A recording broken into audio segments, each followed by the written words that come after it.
Welcome students. In the last session we discussed about the classification of magnetic material depend upon their properties. Okay. In today's session we are going to study about what is the hysteresis curve and what are the permanent magnets and what are the electromagnets. In hysteresis loop we are going to study about how can we magnetize a ferromagnetic material and also how can we demagnetize a ferromagnetic material, and after that in permanent magnets what is its property, what is the property required for a material which is a permanent magnet, and similarly what is the property for the electromagnet. Okay, so for these three topics we are going to discuss in this session, and these are the last topics in this session. See what is the definition for hysteresis.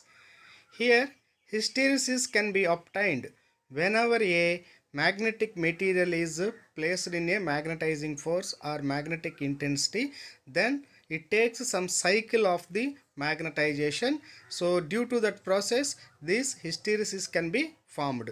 Here, hysteresis can be defined as the lagging of magnetic field of magnetizing ferromagnetic material behind the magnetization force when a specimen of magnetic material is subjected to a cycle of magnetization.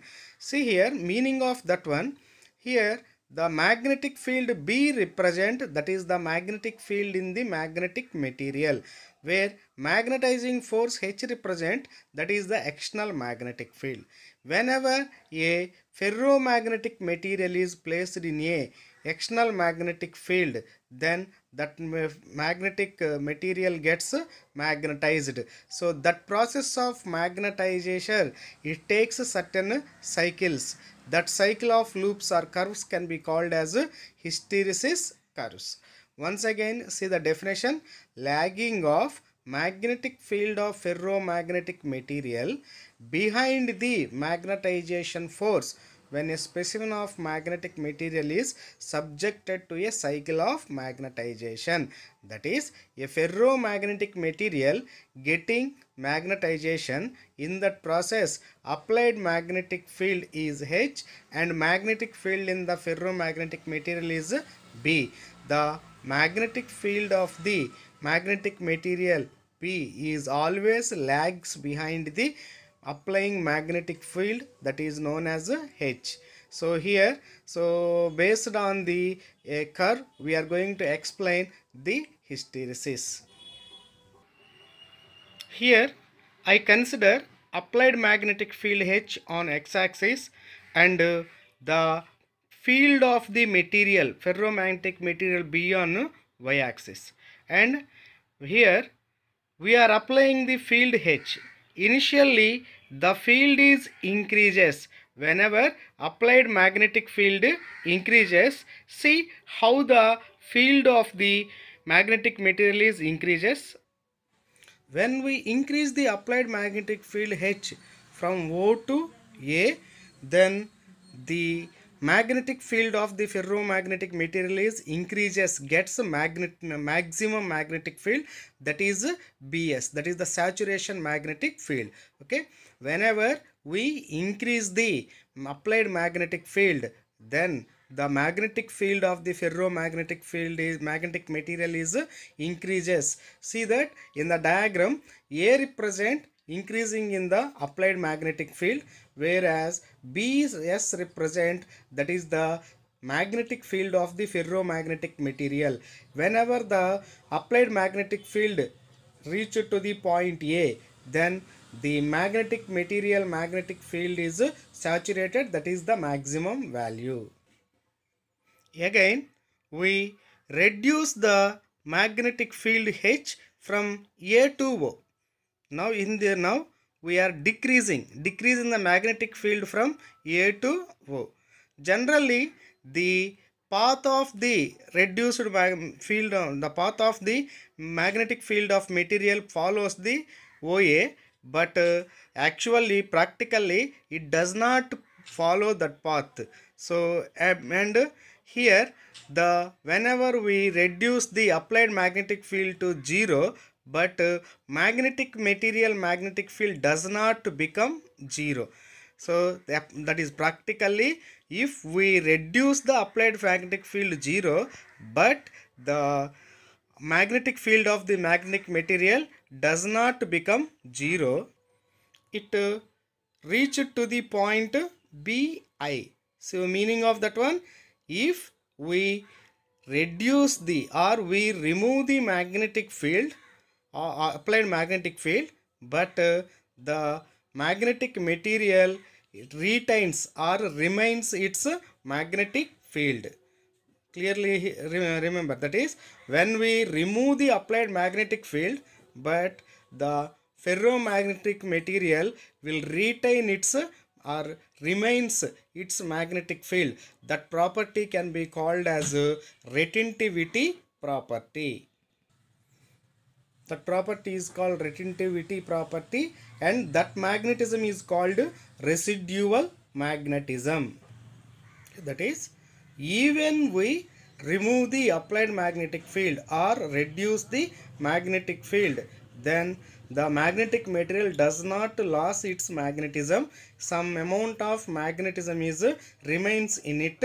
That magnetism is called as residual magnetism, and that property can be called as retentivity property. Here retentivity property is important. One more question, again I give the definition. What is the retentivity property? Even we remove the applied magnetic field, but magnetic material does not lose the magnetism and it remains the magnetism, that property can be called as retentivity property, and that magnetism can be called as residual magnetism.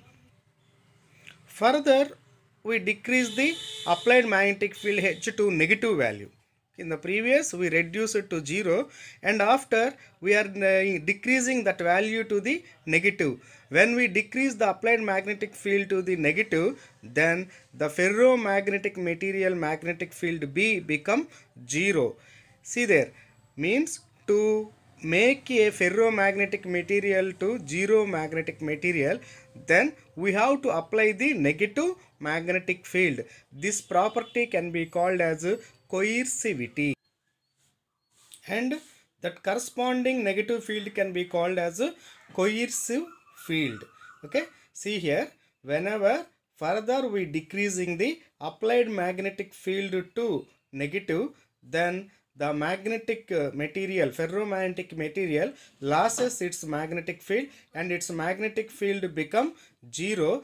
That property can be called as a coercive property, means and that field can be called as, means that applied field can be called as a coercive field. What is the coercive magnetic field? Coercive magnetic field is nothing but negative magnetic field to apply to make the see that the coercive magnetic field is the applied negative applied magnetic field to make the ferromagnetic material magnetic field as 0. That magnetic field can be called as coercive magnetic field, and that property can be called as coercivity. Further, we reduces the applied magnetic field to negative, then the magnetic material magnetic field become negative. So it loses its total magnetic field and it is having the negative magnetic field. In the diagram, see that in the negative axis at point B, the magnetic field of the magnetic material is becoming the negative. And after further we are increasing the applied magnetic field from negative to the, further increasing the applied magnetic field from negative to the positive, then the again the magnetic material gets magnetized and it is follows the following path that passes through the D. Okay, see that in that whenever we consider the magnetization and demagnetization of the material, or whenever a ferromagnetic material can be placed in a magnetic field, then it gets magnetized by taking certain cycles. See that how that cycle can be formed. Okay. See that path followed is O, P, Q, R, S, P. Here whenever we are observing OP is the path whenever the applied magnetic field is increased. Once it reaches to the maximum value, when we reduce the applied magnetic field to again 0, then the path of the magnetic material follows PQ. So in that we are observing even the applied magnetic field is 0, but the magnetic material cannot, its magnetic field cannot become 0. That property can be called as retentivity property, and that magnetism can be called as residual magnetism. And after further we are reducing the applied magnetic field to negative value. When it is reduced to negative value, at certain point the magnetic field of the material is become 0. That property can be called coercivity. That negative field can be called as coercive magnetic field. Due to that negative field, the ferromagnetic material loses its magnetism. Further we are increasing the applied magnetic field H to negative, then the magnetic material magnetic field become more negative. And after we increase the magnetic field H, then the path of the magnetic material takes R, S, P, and in that process it gets magnetized. So whenever we are observing this hysteresis curve, the magnetic material gets magnetized and demagnetized. In the process of magnetizing and demagnetizing, it takes certain cycles. These cycles can be called as hysteresis loop. Okay, so this hysteresis loop will always gives how much energy can be dissipated in that magnetization of the magnetic material. So that is the importance of the hysteresis loop. We discuss later. Now we are going to write what are the definitions for retentivity and coercivity. Important 1 mark questions. See the definitions of retentivity and coercivity, important 1 mark definitions. What I told you in the hysteresis loop, whenever applied magnetic field becomes 0, but the magnetic material cannot lose its magnetism, B remains there, but H become 0, that property can be called as retentivity. So see the definition, it is the value of magnetic field remains in ferromagnetic material when magnetizing force H made 0. So what is the definition of retentivity? It is the value of magnetic field remains in ferromagnetic material when magnetizing force H made to 0. And see the property of coercivity, what I told you in the hysteresis diagram, that is when we apply the negative magnetic field, then the magnetic material loses its total magnetism. That property can be called as coercivity.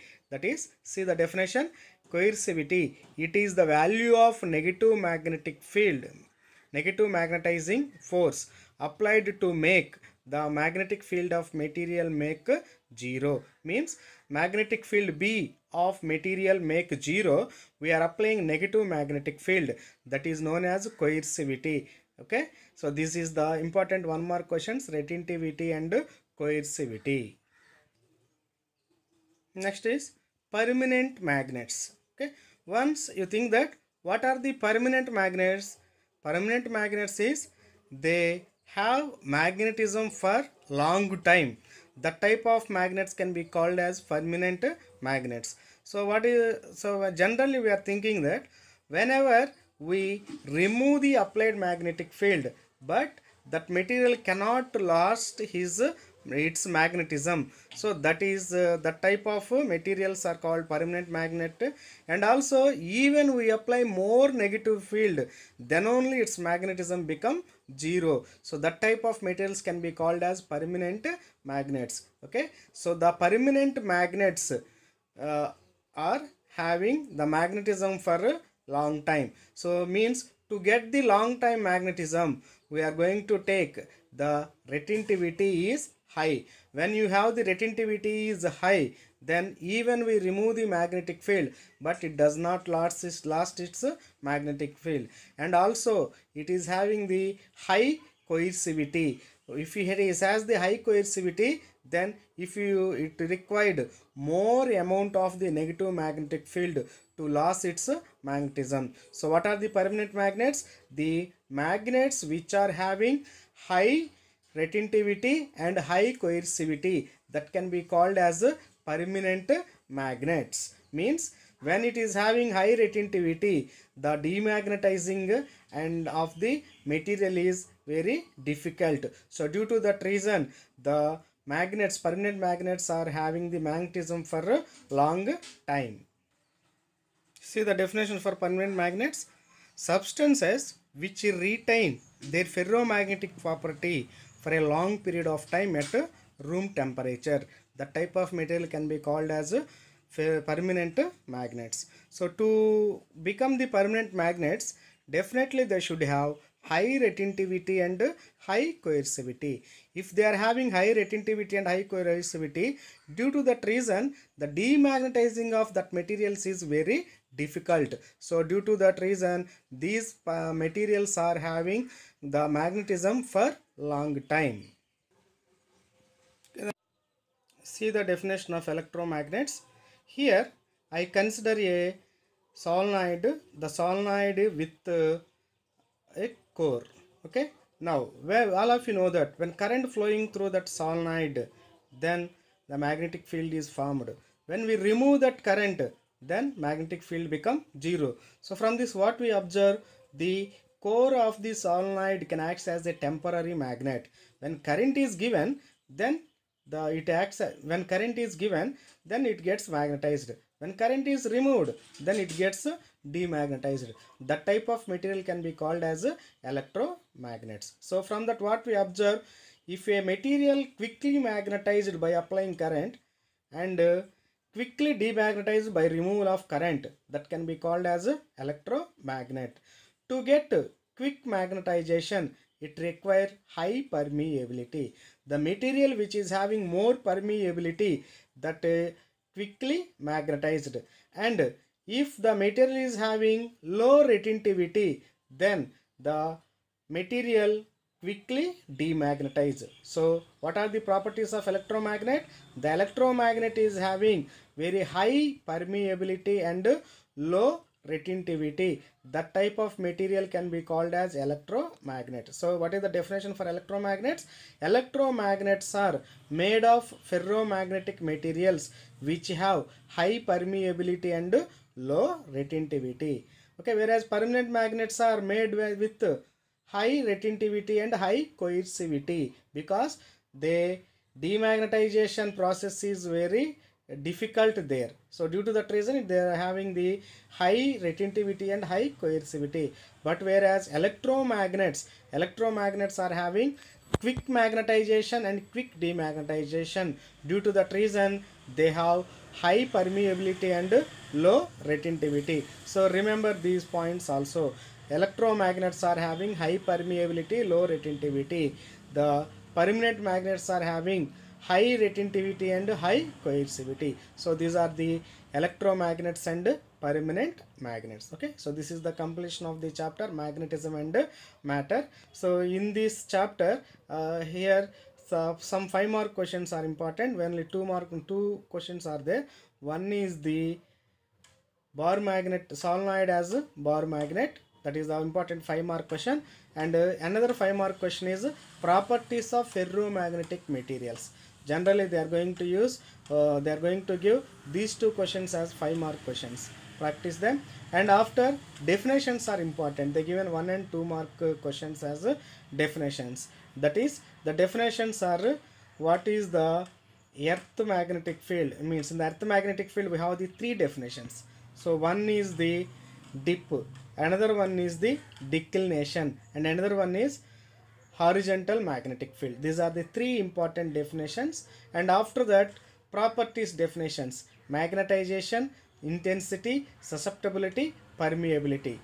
And after that, we have to know the what is the hysteresis definition. You have to know the what is hysteresis definition, and after that retentivity definition, coercivity definition, and next what are the electromagnets and permanent magnets, and classification of the materials, diamagnetic material and what is its property, paramagnetic material and its property, ferromagnetic material and its properties. Okay, so these are the important questions in this chapter, and this is simple chapter, and it has a total 8 marks weightage. Okay, in the next session I start the next lesson, that is electromagnetic induction. Thank you.